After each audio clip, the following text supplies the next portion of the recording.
Hi, it's Effie Wild coming to you live from the Red Leather Couch in southwestern Ontario, and I wanted to talk to you a little bit about values. It's come up for me quite a lot over the course of the last few weeks, so I'm hanging out on the Red Leather Couch in bare feet, yoga pants, and a nice snuggly blanket, and that does actually pertain to what I'm thinking about values. One of the things that I pride myself on is that I live out of my values, that my values inform the choices that I make, for the most part. There are some areas of my life where I find it difficult to live out of my values. Like one of my values is kindness, but when I'm met with really difficult people, I find it difficult to behave kindly toward them. That's one of the values that I struggle with.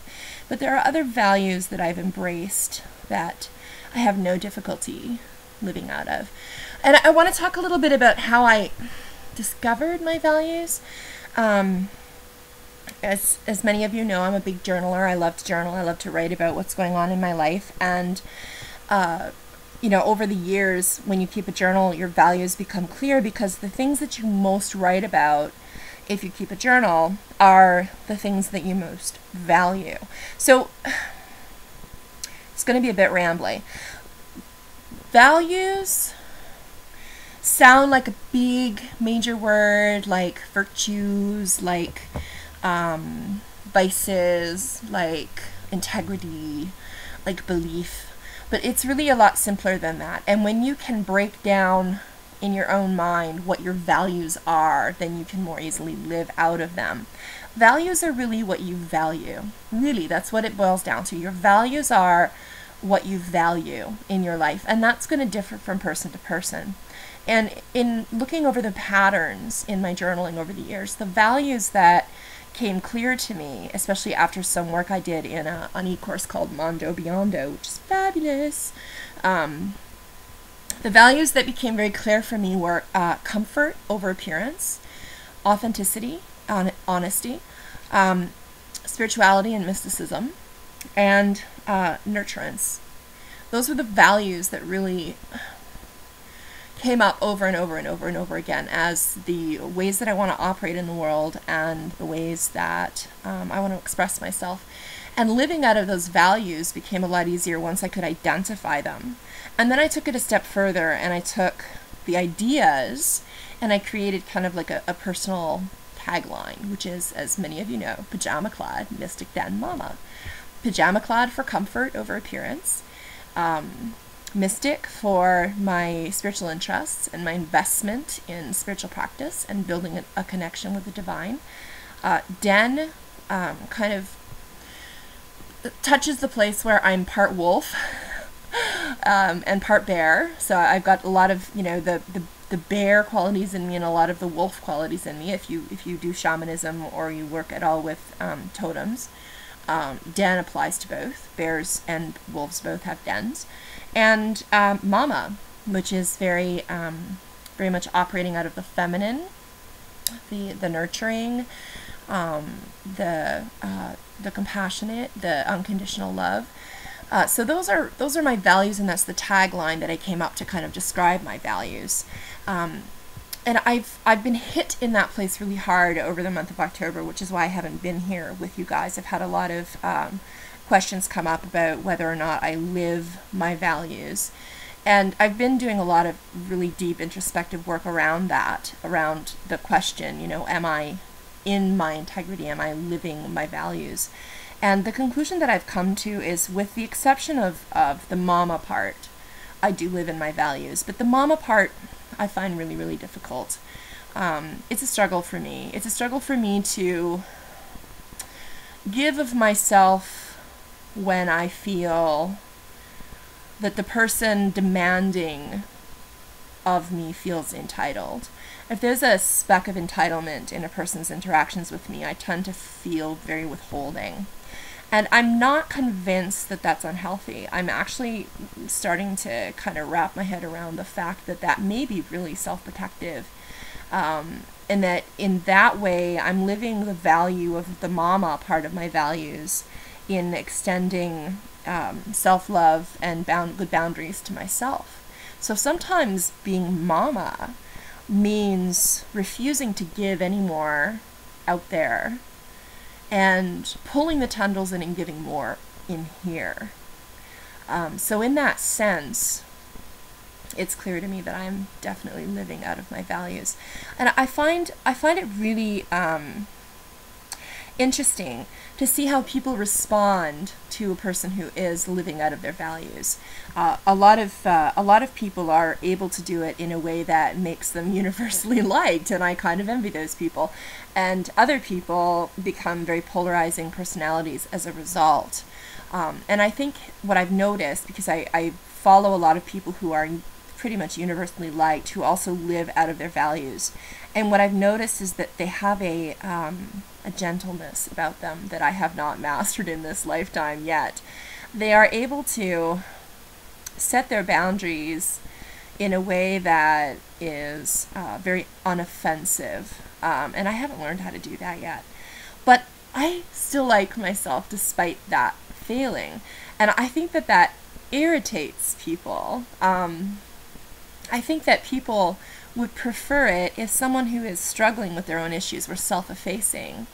And I am not good at self-effacing, because I think that positive change comes out of self-love and confidence in oneself that one can do it. And if I'm self-effacing or focusing on how I failed instead of on how I can succeed next time, I'm not living to my full potential. So, and that fits my values too. It's the bear and the wolf part, you know.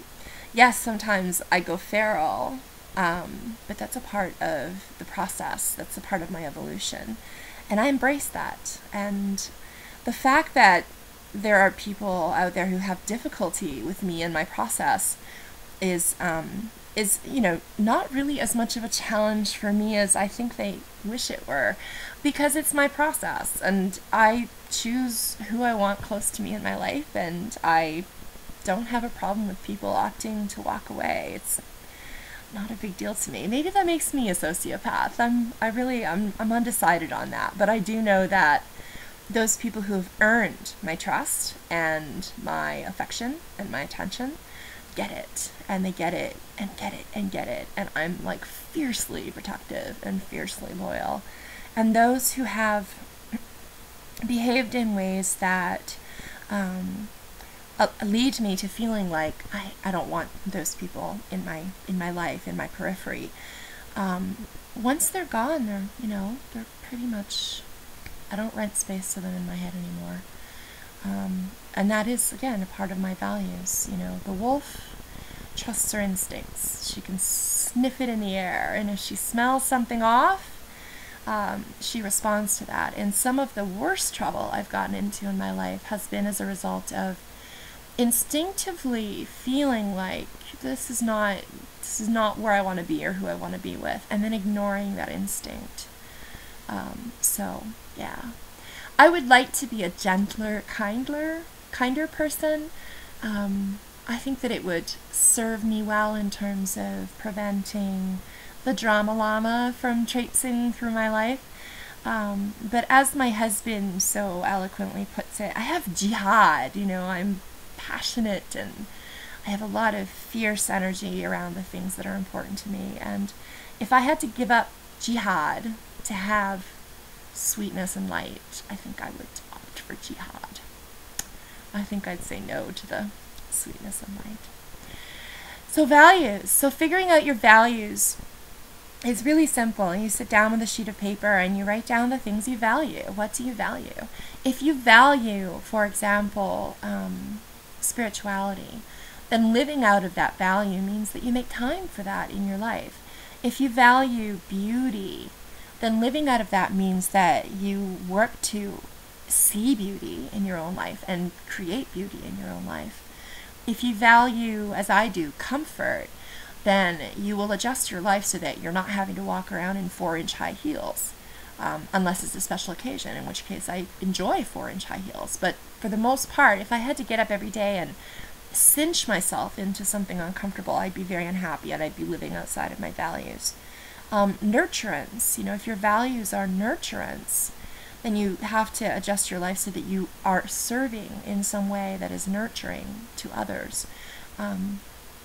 So, yeah. Standing in your own values, living out of your own values, may not mean that you are universally liked. I was having a conversation with a friend of mine who podcasts, who often gets hate mail because he really stands in his own opinion very firmly. And I recognized sort of a kindred spirit in him. He is also a very polarizing personality. But I get the sense that, unlike me, where I can just sort of, roll them up and flick them, I think he takes it a little bit personally. I think he's hurt by it when people choose to hate on him. I don't get hurt, I get pissed off. And then once pissed off eases up, I'm like, whatever. Somebody on the internet doesn't like me.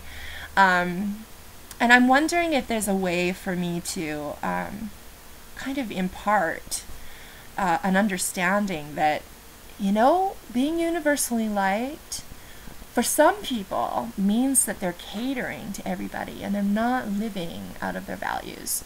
If you're not pissing somebody off, then it's possible that you may not be living authentically or presenting yourself in an authentic way.